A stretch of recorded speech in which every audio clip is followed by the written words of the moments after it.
చరిత్రలో నిలిచిపోయేలా నెల్లూరు మహానాడును నిర్వహించే విధంగా భావించామని, మోదీ పిలుపుతో వర్చువల్గా నిర్వహించాలని సీఎం చంద్రబాబు నిర్ణయించారని రాష్ట్ర మంత్రి పొంగూరు నారాయణ తెలిపారు.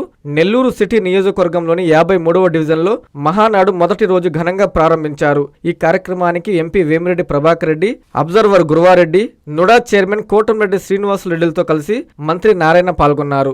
వారికి డివిజన్ నాయకులు, కార్యకర్తలు ఘన స్వాగతం పలికారు. ఈ సందర్భంగా జ్యోతి ప్రజ్వలన చేసి మహానాడును ప్రారంభించారు.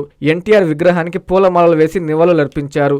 జై టీడీపీ, జై జై టీడీపీ తమ్ముల నినాదాలతో ప్రాంగణం హోరెత్తింది. సెంట్రల్ ఆఫీస్ నుంచి వర్చువల్లో క్యాడర్ కు పార్టీ అగ్రనేతలు దిశానిర్దేశం చేశారు.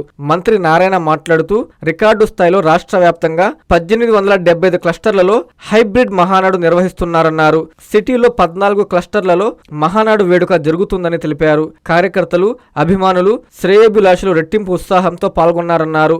మహోన్నత ఆశయంతో 44 ఏళ్లుగా నిర్వహిస్తున్న మహానాడుకు ఆదరణ పెరుగుతుందన్నారు. ఎంపీ వేమిరెడ్డి ప్రభాకర్ రెడ్డి మాట్లాడుతూ కార్యకర్తలే టీడీపీకి బలమన్నారు. రాష్ట్ర అభివృద్ధికి సీఎం చంద్రబాబు, యువనేత లోకేష్ అలుపెరిగిన కృషి చేస్తున్నారని కొనియాడారు. పార్లమెంటు పరిధిలో 82 క్లస్టర్లలో మహానాడు పండుగలా జరుగుతుందని చెప్పారు. ఈ కార్యక్రమంలో పార్టీ నాయకులు, కార్యకర్తలు పెద్ద సంఖ్యలో పాల్గొన్నారు. కుటుంబ సభ్యులందరికీ నా యొక్క శుభాకాంక్షలు. పశ్చిమాసియా దేశాల్లో ఏర్పడిన యుద్ధ ప్రభావం వల్ల ఈరోజు మహానాడుని హైబ్రిడ్ మోడల్లో పెట్టాలని గౌరవనీయ పార్టీ అధినేత నారా చంద్రబాబు నాయుడు గారు, అదేవిధంగా యువ నాయకుడు, పార్టీ వర్కింగ్ ప్రెసిడెంట్ లోకేష్ గారు, అదేవిధంగా పల్లా శ్రీనివాస్ గారు, ఆంధ్రప్రదేశ్ తెలుగుదేశం పార్టీ ప్రెసిడెంట్, వీరందరూ కలిసి పాలిట్ బ్యూరోలో డిస్కస్ చేసి పాలిట్ బ్యూరోలో ఈ హైబ్రిడ్ మోడల్లో పోతాం. ముందైతే నెల్లూరులో పెట్టాలని నిర్ణయించారు. నెల్లూరులో కొంతవరకు కూడా స్టార్ట్ అయింది. ఇక్కో దగ్గర స్థలాన్ని చదును చేయడం కూడా జరిగింది. అయితే ఈ పరిస్థితుల దృష్ట్యా, పశ్చిమాసియాలో ఏర్పడిన పరిస్థితుల దృష్ట్యా దీన్ని హైబ్రిడ్ మోడల్లో నిర్ణయించవచ్చు. దానివల్ల ఈరోజు 1875 క్లస్టర్లలో కాన్స్టిట్యున్సీ వైజ్ కూడా వద్దన్నారు. ఒక కాన్స్టిట్యున్సీలో పెడితే ఆ కాన్స్టిట్యున్సీకి మళ్ళీ బస్సుల ద్వారా, కార్ల ద్వారా తెలుగుదేశం కార్యకర్తలు రావాల్సి వస్తుంది. దానివల్ల ఇంధన పొదుపు ఏదైతే అనుకున్నామో అది జరగదు. ఏదైతే గౌరవమైన భారత ప్రధాని ఇంధన పొదుపు చేయాలని చెప్పడం, దాన్ని ఇంప్లిమెంట్ చేయాలని గౌరవమైన ముఖ్యమంత్రి నారా చంద్రబాబు నాయుడు గారు ఇచ్చిన పిలుపు మేరకు ఇంధన పొదుపు చేయాలంటే కాన్స్టిట్యున్సీ వైజ్ పెట్టినా జరగదు, అది ఓన్లీ క్లస్టర్ వైజ్ పెడితే జరుగుతున్న ఉద్దేశంతో ఈరోజు క్లస్టర్ వైజ్ పెట్టాలని పాలిట్ బ్యూరో పార్టీ అధినేత నిర్ణయించడం. దాని మీద 1875 క్లస్టర్లలో ఇదే విధంగా ఇది ఒక క్లస్టర్. ఇప్పుడు మనం ఉండేది 54వ క్లస్టర్. 54వ డివిజన్లో ఒక క్లస్టర్, 53, 54 2 డివిజన్లు కలిసి క్లస్టరు. ఆ క్లస్టర్లో చాలా చక్కగా ఏర్పాటు చేశారు. ఇదే విధంగా ఈ నెల్లూరు సిటీలో ఉన్న 14 క్లస్టర్లో ఏర్పాటు చేశారు. నేను కావచ్చు, అబ్జర్వర్ కావచ్చు, ఇవన్నీ కూడా తిరిగాము. చాలా చాలా చక్కగా ప్రతి ఒక్కరూ ఏర్పాటు చేశారు.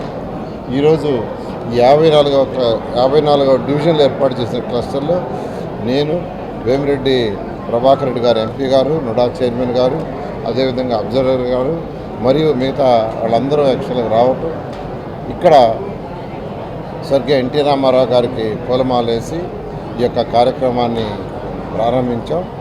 ఏదైతే మహానాడులో డిస్కస్ చేస్తారో, మహానాడు అనేది ఏంటంటే స్వర్గీయ ఎన్టీ రామారావు గారి యొక్క జన్మదినం మే 28.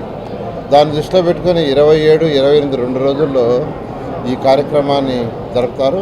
దీంట్లో ముఖ్యంగా ప్రజా సమస్యలు డిస్కస్ చేయటం, ప్రజల యొక్క సమస్యలు, సంక్షేమం కావచ్చు, అభివృద్ధి కావచ్చు, అదేవిధంగా గత పాలకులు చేసిన ఎన్నో తప్పులు, 1, 2 కాదు, గత పాలకులు ఆర్థిక వ్యవస్థని చిన్నాభిన్నం చేశారు. ఆర్థిక వ్యవస్థను అయితే చిన్నాభిన్నం అంటే ఒక రాష్ట్రానికి వచ్చే ఆదాయాన్ని ఎలా ప్రజల సంక్షేమానికి అభివృద్ధికి వాడాలో తెలియక ఇష్టం వచ్చేట్టు చేశారు.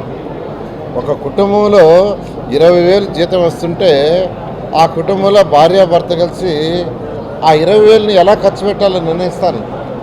పాలవాడికి ఎంత ఇవ్వాలా, బాడిగిళ్ళు అయితే ఎంత కట్టాలా, ఈఎంఐ అయితే ఎంత కట్టాలా, పిల్లల చదువుకి ఎంత, తిండికి ఎంత అని ఒక చక్కగా ప్లాన్ ఉంటుంది. 10,000 వచ్చేవాడు కూడా ప్లాన్ చేసుకుంటాడు, 20,000 వచ్చేవాడు కూడా ప్లాన్ చేస్తారు.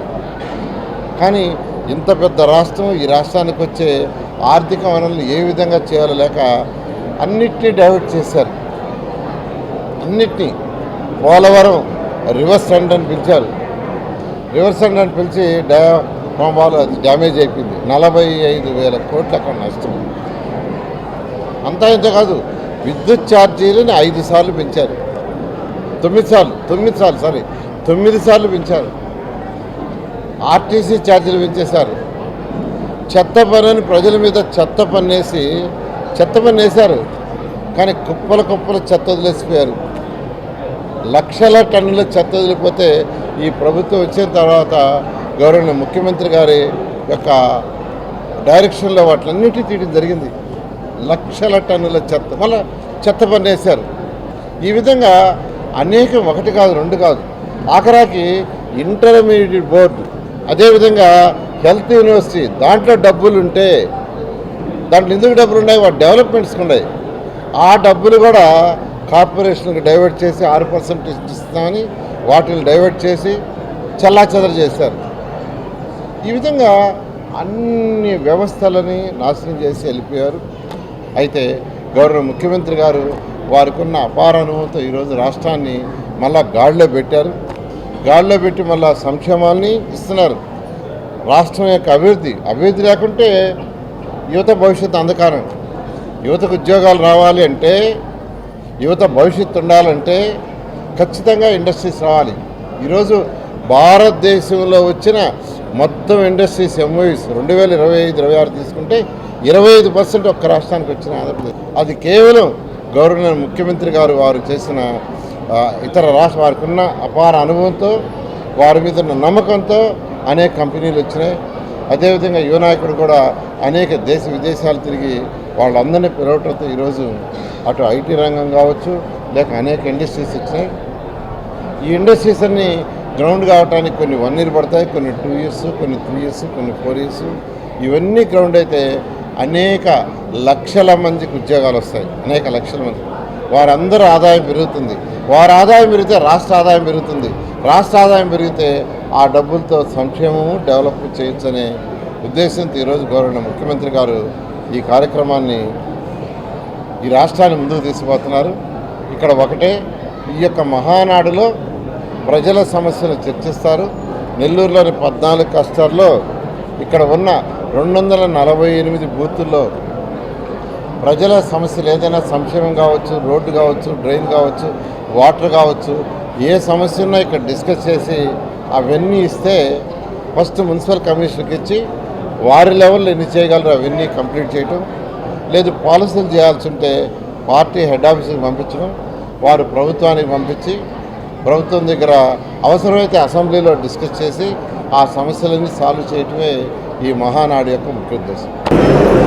వర్చువల్ మహానాడు అనేది ప్రతి ఒక్కరికి కూడా తెలుసు. వర్చువల్ మహానాడు జరుపుకుంటున్నామని మన ప్రధానమంత్రి ఇంధన సమస్యతో దేశంలోనే అతిపెద్ద సమస్యలో మన దేశం ఉంది. ఈరోజు ఆర్థికంగా అన్ని విధాల చాలా ఇబ్బందుల్లో నడుస్తుంది. బయట ప్రపంచంలో మీకు అందరికీ తెలుసు కూడా ఈరోజు జరుగుతుండే సమస్యలు, ఇంధన సమస్యతోటే ఈరోజు మనం వర్చువల్ మహానాడుకి వచ్చాం. కానీ ఈ వర్చువల్ మహానాడు కూడా మహానాడు కంటే గొప్పగా ఈ కార్యక్రమాన్ని జరుపుతున్నారు మన ముఖ్యమంత్రులు ఆదేశంతో. అట్నే వర్కింగ్ ప్రెసిడెంట్, మొదట మహానాడు వర్కింగ్ ప్రెసిడెంట్ లోకేష్ బాబు కావడంతో చాలా పెద్ద ఎత్తున కార్యకర్తలు జోష్తో ప్రతి దగ్గర కూడా మీరు గమనించండి, సాయంత్రానికి మీకు తెలుస్తుంది ఎంత పెద్ద ఎత్తున జరుగుతుంది ఈ కార్యక్రమం. మనం ఒకటే, మనం అందరం అనుకోవాల్సింది, స్వర్గీయ ఎన్టీ రామారావు గారు స్టార్ట్ చేసిన ఈ పార్టీని కార్యకర్తలే మన పార్టీకి స్ట్రెంగ్త్ అనే నివాదనతోటే ఈరోజు ఈ పార్టీ ముందుకు నడుస్తుంది. మనందరం చూస్తున్నాం ఇప్పుడు ఉండే పరిస్థితుల్లో మన ముఖ్యమంత్రులు అట్నే వర్కింగ్ ప్రెసిడెంట్ లోకేష్ బాబు ఇద్దరు కూడా ఒక్క నిమిషం తీరిక లేకుండా రాష్ట్రాన్ని మనం ఎట్లా అభివృద్ధి చేయాలా అనే కాన్సెప్ట్లో ఈరోజు ముందుకి రాష్ట్రాన్ని నడిపిస్తున్నారు. ప్రతి దగ్గర కూడా మన జిల్లా తీసుకోండి, BPCL కానీ, కృష్ణాపట్నం పోర్టు కానీ, రామాయపట్నం పోర్టు కానీ, తర్వాత ఇండోసోల్ కానీ, తర్వాత మన కిసాన్ సెజ్లో దాదాపు 4-5 ఇండస్ట్రీస్ వస్తున్నాయి. ఇవన్నీ కూడా దుగ్గరాజపట్నంలో కూడా షిప్ బిల్డింగ్ ఒకటి స్టార్ట్ అవబోతుంది. ప్రతి దగ్గర కూడా ఈ డెవలప్మెంట్ అనేది ఉంటేనే రాష్ట్ర ప్రజలకు కూడా ఇన్కమ్ జనరేట్ చేయగలుగుతారు. ఈరోజు ఉండే మన ఆర్థిక పరిస్థితుల్లో మన ముఖ్యమంత్రులు, మన వర్కింగ్ ప్రెసిడెంట్ లోకేష్ బాబు వీళ్ళు ఉండబట్టే ప్రతి దగ్గర వీళ్ళు తిరుగుతూ ప్రతి ఒక్కరిని పట్టుకొచ్చి ఎన్ని వసతులు ఇవ్వాలో ఇచ్చి, ఇంతకుముందు ఈజ్ ఆఫ్ డూయింగ్ అనేది స్పీడ్ ఆఫ్ డూయింగ్ బిజినెస్ అన్నట్టు తీసుకొచ్చారు వీళ్ళు. దాన్ని ముందుకు నడుపుతున్నారు. ఈ మహానాడులో రకరకాలు ఈరోజు మీరు చూస్తారు ఎన్ని కొత్త ప్రపోజల్స్ ముందుకు పెడతారో పార్టీ, అవి కూడా ప్రతి ఒక్కరు పార్టీలో డిస్కస్ చేసి మన గవర్నమెంట్లో ఎట్లా ముందుకు నడపాలా, అభివృద్ధి ఎటు జరగాల అనే కార్యక్రమంలో ఈరోజు ఈ మహానాడిని గొప్పగా పసుపు పండుగగా ప్రతి దగ్గర కూడా చేస్తున్నారు. నా పార్లమెంట్ దాదాపు 82 క్లస్టర్స్ ఈ కార్యక్రమం జరుపుతున్నారు. ఈరోజు నారాయణ గారిని నేను మంత్రివర్యుల్ని రిక్వెస్ట్ చేసి ఫస్ట్ ఇక్కడ జెండా ఆవిర్భావం చూసి నెక్స్ట్ కోవూరు అట్నే ఆత్మకూరు ప్రతి కాన్స్టిట్యున్సీ కూడా తిరుగుతున్నాం.